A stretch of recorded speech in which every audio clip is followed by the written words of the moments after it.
பிரியமானவர்களே, இன்றைக்கு ஆண்டவர் நம்ம இடத்திலே சொல்லுகின்ற ஒரு காரியம், நான் உனக்கு முன்பாக செல்லுகிறது மாத்திரமல்ல, உன்னை பெயர் சொல்லி அழைத்தேன். பிரியமானவர்களே, ஏசாயா 45:2-3 வசனங்களிலே, நான் உனக்கு முன்னே போய் கோணலானவைகளை செவ்வையாக்குவேன், உன்னை பெயர் சொல்லி அழைக்கிற இஸ்ரவேலின் தேவனாகிய கர்த்தர் நானே, நீ அறியும்படிக்கு 4வது வசனத்திலே, வெண்கல கதவுகளை உடைத்து இரும்பு தாழ்பால்களை முறித்து அந்தகாரத்தில் இருக்கிற பொக்கிஷங்களை ஒளிப்பிடத்தில் இருக்கிற புதையல்களையும் உனக்கு கொடுப்பேன். நான் என் தாசனாகிய யாக்கோபின் நிமித்தம், நான் தெரிந்து கொண்ட இஸ்ரவேலின் நிமித்தமும் நான் உன்னை பெயர் சொல்லி அழைத்து, நீ என்னை அறியாதிருந்தும் உனக்கு நாமம் தரித்தேன்.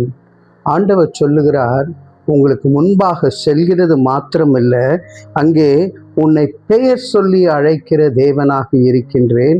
வெண்கல கதவுகளையும் உடைத்து இரும்பு தாழ்பால்களை முறித்து உள்ள இருக்கிற பொக்கிஷங்களை உனக்கென்று எடுத்து கொடுப்பேன் என்று சொல்லுகிறார்.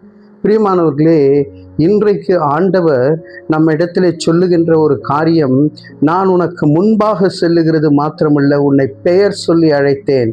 இப்போ யாராவது நம்ம பெயர் சொல்லி அழைத்தா நம்ம என்ன நினைப்போம், அவங்க நமக்கு இன்னும் கொஞ்சம் நெருக்கமாக இருக்கிறாங்க அப்படின்னு சொல்லி. அவங்க பேர் என்னங்க அப்படின்னு கேட்கும்போது, உலகத்திலேயே ஒரு முக்கியமான வார்த்தை நம்முடைய பெயராக இருக்கின்றது.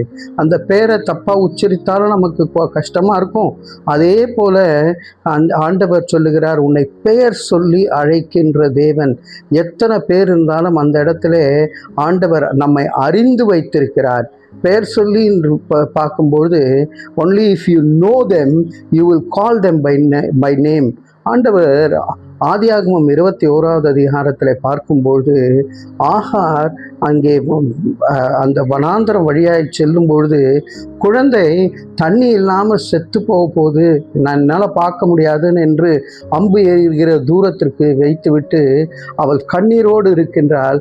ஆனால் அந்த கண்ணீரை காண்கின்ற தேவன், அந்த குழந்தையின் சத்தத்தை கேட்கின்ற தேவன், அங்கே தண்ணீரை கொடுக்கின்ற தேவனாக மாறுகின்றார். பிரியமானவர்களே, இன்றைக்கு உங்களுடைய தேவை என்னதாக இருக்கின்றது? ஆண்டவர் சொல்லுகிறார், வெண்கல கதவுகளை திறந்து என்று சொல்லுகிறார். பாருங்க, உடைத்து, அதுவும் நமக்கு முன்பாக அது ஒரு தடையாக இருக்கின்றது. அந்த பிரான்ஸ் கேட்ஸை உடைக்கின்ற தேவனாக இருக்கிறார் ஆண்டவர். இரும்பு தாழ்பால்களை முறித்து நமக்காக இதெல்லாம் செய்கின்றார். அந்தகாரத்தில் இருக்கின்ற பொக்கிஷம், அது நம்ம கண்ணுக்கு தெரியாது. அந்தகாரத்தில் இருக்கிற பொக்கிஷங்களை எடுத்து ஆண்டவர் ஒளிப்பிடத்தில் இருக்கிற புதையல்களையும் உனக்கு கொடுப்பேன் என்று சொல்லுகிறார். இன்றைக்கு இத்தனை நன்மைகளை நமக்கு பொழிந்து ஆண்டவர் நம்மை ஆசீர்வதிக்கின்றவராய் இருக்கின்றார். கர்த்தருடைய சமூகத்திலே நம்மை தாழ்த்தி ஒப்பு கொடுக்கும் பொழுது ஆண்டவர் நமக்கு முன் சென்று பெயர் சொல்லி அழைத்து இத்தனை ஆசீர்வாதங்களை இன்றைக்கு கொடுப்பேன் என்று சொல்லுகிற தேவனிடத்திலே நம்மை தாழ்த்தி ஒப்பு கொடுப்போம். அன்பின் பரலோக பிதாவே, என்னோடு கூட ஜெபிக்கிறவர்களுடைய நிலைமையை நீர் நன்றாய் அறிந்திருக்கிறீர். அவர்களுக்கு தடையாயிருக்கிற வெண்கல கதவுகளை முறித்து உடைத்து கர்த்தாவே, இரும்பு தாழ்பால்களை முறித்து அந்தகாரத்தில் இருக்கிற பொக்கிஷங்களை புதையல்களை கர்த்தாவே நீர் எடுத்து கொடுத்து ஆசீர்வதிக்கும்படியாக இயேசுவின் மூலமே ஜெபிக்கிறோம் நல்ல பிதாவே. ஆமேன், ஆமேன்.